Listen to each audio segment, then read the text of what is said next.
بسم الله الرحمن الرحيم الحمد لله رب العالمين والصلاة والسلام على سيد الأنبياء والمرسلين محمد وآله وصحبه أجمعين أما بعد فأعوذ بالله من الشيطان الرجيم بسم الله الرحمن الرحيم وأمهاتكم اللاتي أرضعنكم وأخواتكم من الرضاعة صدق اللہ العظیم۔ عزیز بزرگوں، جو عنوان کئی مہینوں سے چل رہا ہے نکاح طلاق کے عنوان سے، اس عنوان میں یعنی کتاب النکاح کے عنوان میں چند چیزیں اور بھی آتی ہے جو میں نے اسے پہلے ذکر کر دی۔ ایک تو نکاح وہ ذکر کر دیا، طلاق اس کے مسائل ذکر کر دیے، عدت اس کے مسائل ذکر کر دیے، اور اسی تعلق سے اور بھی چند مسائل تھے جیسے خلا، وہ بھی ذکر کر دیا۔ اب دو ایک مسئلے یہ بھی رہ جاتے ہیں جس کو میں ذکر کر دوں۔ کتابوں میں یہ چیزیں پڑھائی جاتی ہے، باب فی الرضاعہ، رضاعت کے تعلق سے۔ رضاعت کہتے ہیں کہ دودھ پلانا، عورت کا دودھ پلانا، تو دودھ پلانے کے مسائل ذکر کرنے ہیں، اس لیے بھی اس سے بھی حرام اور حلال کا تعلق ہوتا ہے، اور اس کے تعلق سے چند چیزیں ذکر کرنا یہ ضروری ہے۔ سب سے پہلی چیز تو میں یہ ذکر کر دوں کہ ایک نونہال بچے کے لیے سب سے بہترین غذا، سب سے اچھا کھانا اور سب سے ہضم ہونے والی چیز ماں کے دودھ کے علاوہ اور کوئی نہیں ہے۔ اور عجیب اللہ کا نظام ہے، جیسے ہی بچہ پیٹ میں رہنا شروع ہوتا ہے، اللہ اس کے آنے سے پہلے ان چیزوں کا انتظام ماں کے چھاتیوں کے اندر فرما دیتے ہیں۔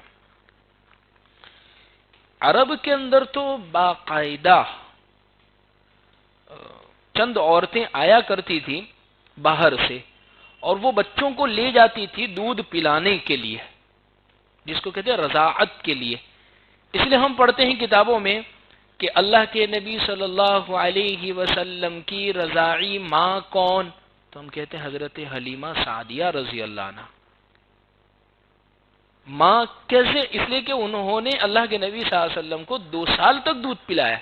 اچھا، جیسے حضور نے تقریباً 3 عورتوں کا دودھ پیا ہے پیارا آقا صلی اللہ علیہ وسلم، ایک تو خود اپنی والدہ حضرت آمینہ کا رضی اللہ عنہ، اور دوسری ابو لہب کی باندی تھی صوبیہ جس کا نام تھا، ان کا بھی 7 دن تک تقریباً حضور نے دودھ پیا ہے۔ اور پھر اس کے بعد وہ ایک قافلہ آیا، سارے کے سارے قبیلہ بنو سعد کی عورتیں آئی، اور انہوں نے مکہ کے الگ الگ گھروں سے پسند کیا، تو وہ دودھ پلانے کے لیے لے جایا کرتے تھے۔ تو الغرض یہ ہے رضاعت کا مسئلہ۔ اچھا، وہ لے جاتی تھی ان کے مقاصد سے، اس لیے کہ سٹی اور شہر کی جو آب و ہوا، واتاورن جو ہوتا ہے، وہ اس کے اندر پولیوشن، پردوشن بہت زیادہ ہوتا ہے، ہم دیکھتے ہیں۔ اس کے بالمقابل گاؤں کے، دیہات کے اندر صاف ستھرا ماحول ہوتا ہے، اتنی زیادہ وہ ہوتی نہیں، تو اس لیے وہ بچوں کو سٹی کے ماحول سے نکال کر وہاں لے جائے جاتے تاکہ اچھی آب و ہوا میں ان کی پرورش ہو۔ دوسری وجہ یہ ہوتی تھی کہ شہر کی جو زبان ہوتی ہے، جو بچے سیکھتے ہیں، وہ زبان بہت زیادہ خلط ملط زبان ہوتی تھی۔ خلط ملط ہونے کا مطلب یہ ہے یعنی مین پیور جو زبان ہونی چاہیے وہ نہیں ہوتی تھی، جیسے عرب میں۔ تو عرب یہاں بولی تو جاتی تھی لیکن وہ خلط ملط کا شکار تھی۔ پیور عربی وہ دیہاتوں کی تھی، اسی لیے عربی ڈکشنری اور لغتوں کو لکھنے والے امام اسمعی اور اس کے علاوہ وہ جب کسی حروف کی تحقیق کرتے تھے کہ یہ لفظ عرب کب بولتے ہیں، تو وہ دیہاتوں میں، قبیلوں میں جا جا کے رک جاتے تھے اور ان کو دیکھتے رہتے تھے کہ یہ لوگ کب استعمال کرتے، پھر وہ دیکھتے کہ ہاں انہوں نے اس ٹائم پہ یہ لفظ اختیار کیا، تو پھر اس کو لکھتے تھے۔ تو وہ دیہات کی ڈکشنری کو پسند کرتے تھے، دیہات کی زبان کو، کیونکہ وہ صاف ستھری ایک ہی لینگویج چلتی ہے۔ جیسے ہم خود ہی دیکھیں نا، شہر میں ہماری اردو کیسی ہے، آتے لانے، جاتے لانے، کھاتے لانے، پیتے لانے، یہ ایسی ہے۔ اس کے بالمقابل دیہاتوں میں چلے جائیں، خیر اب وہ بھی مخلوط کا شکار ہے، لیکن جہاں پر اصل اردو زبان جسے بولی جاتی ہے، جیسے لکھنؤ وغیرہ کے دیہاتوں، حیدرآباد کے اطراف میں آپ چلے جائیں تو، اور وہ بھی سٹی کے اندر کی اردو الگ ہی ہوتی، اس کے بالمقابل جو دیہات کی ہوتی، تو اس لیے ایک تو زبان صاف ستھری ہو جاوے، اور تیسری وجہ دودھ پلانے کے لیے بھی خاص طور پر، اس لیے وہ حضور کی رضاعی ماں کہلائے۔ تو مجھے آج یہ مسئلہ ذکر کرنا ہے رضاعت کے تعلق سے۔ دیکھیے، جن دو مرد اور عورتوں میں حرمت کی دیوار کھڑی ہو جاتی ہے، یعنی یہ مرد اور یہ عورت دونوں ایک دوسرے پر حرام ہونے کا مطلب ان کا نکاح نہیں ہو سکتا ہمیشہ کے لیے، تو ایک تو نسب کی وجہ سے ہے کہ جیسے ایک دوسرے کا نسب مل رہا ہے تو نسب کی وجہ سے بھی رشتہ نہیں ہو سکتا، دوسری وجہ ہوتی ہے رضاعت کی وجہ سے، یعنی ایک لڑکی نے ایک عورت کا دودھ پی لیا اور ایک اور لڑکے نے اسی عورت کا دودھ پی لیا، بعد میں چل کر اگر ان کے رشتے کی بات ہو تو یہ دونوں کا آپس میں نکاح نہیں ہو سکتا ہے، اس لیے کہ جس عورت کا ان دونوں نے دودھ پیا ہے، یہ دونوں دودھ پینے کی وجہ سے ان کی یہ رضاعی ماں ہوئی، اور یہ رضاعی ماں کی یہ دونوں اولادیں ہوئی، اور یہ دونوں آپس میں بھائی بہن ہوئے۔ اس میں بہت احتیاط کی ضرورت ہے، بعض مرتبہ بچہ روتا ہے اور عورتیں سینے سے لگا لیتی ہے اور دودھ پلانا شروع کر دیتی ہے، آئندہ چل کر ان کے رشتوں کے مسائل ہوتے ہیں تو وہ تو ایک دوسرے کے لیے میاں بیوی وہ بھائی بہن کی طرح ہو گئے، لہذا اس تعلق سے بہت احتیاط کی ضرورت ہے۔ تو دو تین مسائل اس میں، زیادہ نہیں، انشاءاللہ بہت آسانی سے یہ بات سمجھ میں آ جائے گی۔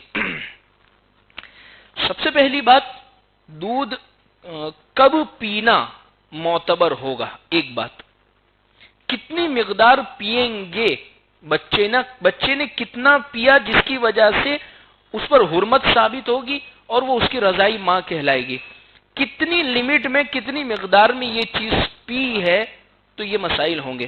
سب سے پہلی بات، امام ابو حنیفہ رحمۃ اللہ علیہ کے نزدیک رضاعی حرمت پیدا ہونے کے لیے دودھ کی کوئی مقدار متعین نہیں ہے، کوئی مقدار متعین نہیں، تھوڑی سے تھوڑی مقدار بھی بچے نے پی لی، یعنی اس کے معدے کے اندر چلی گئی اور اس نے پی لی، اب چاہے وہ ایک دو قطرے ہی کیوں نہ ہو، اور وہ چیز چلی گئی اس کے پیٹ میں، تو اب یہ اس کی رضاعی ماں ہو گئی، اب یہ حرمت اس کی وجہ سے ثابت ہو گئی ہے، اس لیے کہ قرآن اور حدیث میں جہاں اس کا تذکر آیا وہاں بس مطلق رضاعت، بس مطلق دودھ پلانا۔ ہاں اکثر دوسرے جو فقہا ہے انہوں نے الگ الگ بات لکھی ہے کہ 5 دفعہ پلایا ہو اور پیٹ بھر کے بچے نے پیا ہو، اس کے بعد یہ رضاعی ماں کہلائے گی۔ امام ابو حنیفہ رحمۃ اللہ علیہ کا مسلک یہ ہے کہ بس ایک مرتبہ ہی پیا، چاہے پیٹ بھر کے نہ ہو، کچھ قطرے اس کے پیٹ میں چلے گئے اور اس کے معدے تک پہنچ گئے تو یہ حرمت اس کے لیے ثابت ہو گئی، یہ اس کی رضاعی ماں ہو گئی۔ دوسری بات یہ ہے کہ اگر بچے کو پستان سے، یعنی عورت کی چھاتی سے لگا کے دودھ پلایا عورت نے، چلیے تب تو حرمت ثابت ہو ہی گئی ہے۔ اس کے علاوہ اگر کسی چیز میں ڈبے میں نکال کر یا کسی اور چیز کے ذریعے سے اس کے حلق میں قطرے دودھ کے پہنچا دیے گئے تو ایسی صورت کے اندر بھی وہ حرمت اس کے لیے ثابت ہو جاوے گی، یہ حرمت اس کے لیے ثابت ہو جاوے گی۔ بعض مرتبہ ایسا ہوتا ہے کہ بچے کے لیے جو دودھ باہر کا اس کو ہضم نہیں ہوتا ہے، ماں کو دودھ آ نہیں رہا ہوتا ہے، تو بعض مرتبہ اور وہ اس کو کھینچنے کی صلاحیت بھی نہیں ہوتی ہے بچے کو، تو کسی عورت کے ذریعے سے دودھ نکلوا کر اس کو پلا دیا جاتا ہے، ایسی صورت میں بھی حرمت مساہرت، یہ حرمت رضاعت جو ہے وہ ثابت ہو جائے گی۔ تو یہ دو باتیں ہو گئی۔ تیسری بات یہ ہے، اچھا کیا 5 سال کے بچے نے دودھ پیا تب بھی یہ حرمت ہوگی؟ 10 سال کے بچے نے پیا تب بھی یہ حرمت ہوگی؟ شوہر بیوی کے ساتھ دل لگی کر رہا تھا، اس زمانے کے اندر بیوی کو دودھ آ رہا تھا اور وہ دودھ کے چند قطرے شوہر کے حلق میں چلے گئے، تو ایسی صورت کے اندر شوہر کے کیا مسائل ہوں گے؟ پھر شریعت نے دودھ پلانے کی جو مقدار ہے اس کو طے کر دیا۔ قرآن نے کیا فرمایا؟ والوالدات یرضعن اولادهن حولین کاملین لمن اراد ان یتم الرضاعہ۔ قرآن نے فرما دیا ہے دودھ پلانے کی جو مدت ہے وہ 2 سال ہے۔ 2 سال کے وقفے کے اندر کسی نے کسی کا دودھ پی لیا ہے تو حرمت رضاعت ثابت ہوگی۔ 2 سال کے بعد حرمت رضاعت ثابت نہیں ہوتی ہے۔ 2 سال تک کا ہی مسئلہ ہے، یعنی کسی 5 سال کے بچے نے دودھ پی لیا ہے تو اب وہ اس کی رضائی ماں نہیں کہلائے گی۔ اسی طریقے سے یہ مسئلہ شوہر کے تعلق سے مسئلہ دیکھیے حرام ہے، بہت احتیاط کرنا چاہیے۔ جس زمانے کے اندر عورت دودھ پلا رہی ہوتی ہے اور اس کو پستان میں دودھ آ رہا ہوتا ہے، اس زمانے کے اندر بیوی سے اس طرح کی دل لگی کرنے سے بچنا چاہیے کہ جس کی وجہ سے دودھ کے قطرے شوہر کے حلق میں بیوی کے چلے جاوے۔ حرام نکاح نہیں ہوگا، نکاح نہیں ٹوٹے گا، لیکن یہ فعل جو ہوگا یہ حرام ہوگا، یہ فعل درست نہیں ہے، یہ کام درست نہیں ہے، اس سے بچا جاوے۔ تو قرآن مجید نے یہاں پر یہ بات ذکر کر دی وَحَمْلُهُ وَفِصَالُهُ 30 شهرًا کہ بچے کی ڈیلیوری کی مدت اور اس کے دودھ پلانے کی جو مدت ہے قرآن نے 30 مہینے بتلائی ہے۔ 30 مہینے کا مطلب 6 مہینے کم سے کم بچہ ماں کے پیٹ میں رہتا ہے، 6 مہینے، اور باقی 24 مہینے وہ دودھ پلانے کی مدت ہے۔ تو الغرض اس آیت سے یہ بات ثابت ہو گئی کہ صرف دودھ پلانے کی جو مدت ہے وہ یہ 2 سال ہے۔ 2 سال کے بعد دودھ پلانے کی جو مدت ہے وہ ثابت نہیں ہوگی۔ اسی طریقے سے اب رضاعت کی وجہ سے کیا اثر پڑے گا، میں نے پہلے ہی ذکر کر دیا۔ حدیث میں ہے، حضور نے بات ارشاد فرمائی ہے، بخاری کی روایت ہے، یحرم من الرضاع ما یحرم من النسب، رضاعت کی وجہ سے بھی یعنی جو رشتے نسب کی وجہ سے حرام ہوتے ہیں وہی اسی طریقے سے رضاعت کی وجہ سے بھی وہ رشتے حرام ہو جائیں گے۔ یعنی مثال کے طور پر اسلامی نقطہ نظر سے رشتوں کی پیدائش 3 ذریعے سے ہوتی ہے۔ بھئی رشتے میں ہم کہتے ہیں یہ ان کا فلاں لگتا ہے، یہ اس کا فلاں لگتا ہے، یہ اس کا فلاں لگتا ہے، تو یہ لگانا کہاں سے شروع کیا؟ کیوں لگتا ہے؟ کیسے لگتا ہے؟ یعنی اس کا یہ رشتہ، تو رشتہ جڑنے کی اور رشتہ کسی کے ساتھ پہنچنے کی جو وجہ ہوتی ہے وہ 3 ہوتی ہے۔ نمبر 1 نسب، یعنی بچہ پیدا ہوا، اب اس کا نسب اس کے ماں باپ سے جڑا، اب یہاں جڑنے کے ساتھ اب یہ کمپلیٹ سب، یہ دادا بھی ہو گئے، یہ نانا بھی ہو گئے، یہ نانی ہو گئی، یہ دادی ہو گئی، یہ پھوپھی ہو گئی، یہ ماموں ہو گئی، یہ خالہ ہو گئی، یہ فلاں ہو گئی، یہ سب رشتے۔ تو ایک رشتے تو بچہ خود لے کے پیدا ہوتا ہے، دوسرا رشتہ ہوتا ہے سسرالی رشتہ، یعنی کسی جگہ نکاح کیا، نکاح کرنے کے بعد جو بیوی کو لے کر آیا ہے اب اس کی جو ماں ہوگی اس کے ساتھ بھی اس کا نکاح حرام ہو جائے گا، سالی کے ساتھ بھی نکاح حرام ہو جائے گا، یعنی اس کی وجہ سے چند رشتے اس کے اوپر حرام ہو جائیں گے۔ 2 باتیں ہو گئی۔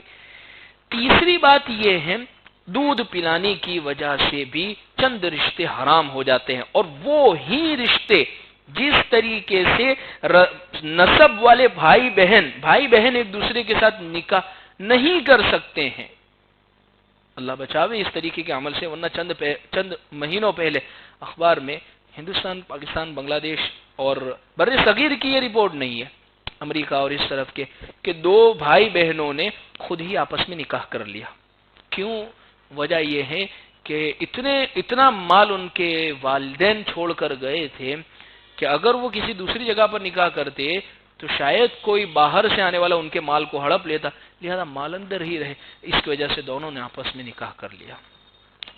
بے حجابی، بے شرمی کی بات ہے۔ خیر شریعت نے منع فرما دیا ہے، حرام ہے، قرآن نے صاف کہہ دیا حرمت علیکم امہاتکم وبناتکم واخواتکم وعماتکم وخالاتکم وبنات الاخ وبنات الاخت وامہاتکم اللاتی، اور یہ سب رشتے قرآن نے بیان کر دیے، ان سے نکاح نہیں ہو سکتا ہے۔ خیر تو دودھ پلانے کی وجہ سے بھی جس طریقے سے وہ رضاعی ماں، جس عورت نے دودھ پلایا ہے اس کے ساتھ نکاح نہیں ہو سکتا، اس کی بہن کے ساتھ بھی نکاح نہیں ہو سکتا، اس لیے کہ خالہ ہو گئی، خالہ کے ساتھ نکاح نہیں ہو سکتا ہے۔ اسی طریقے سے اس عورت کی جو لڑکی ہے اس کے ساتھ بھی نکاح نہیں ہو سکتا. اس عورت نے کسی اور لڑکی کو دودھ پلایا اس کے ساتھ، یعنی ہر وہ رشتہ جو نسب میں حرام سمجھا جاتا ہے وہی دودھ پلانے کی وجہ سے بھی حرام ہو جائے گا.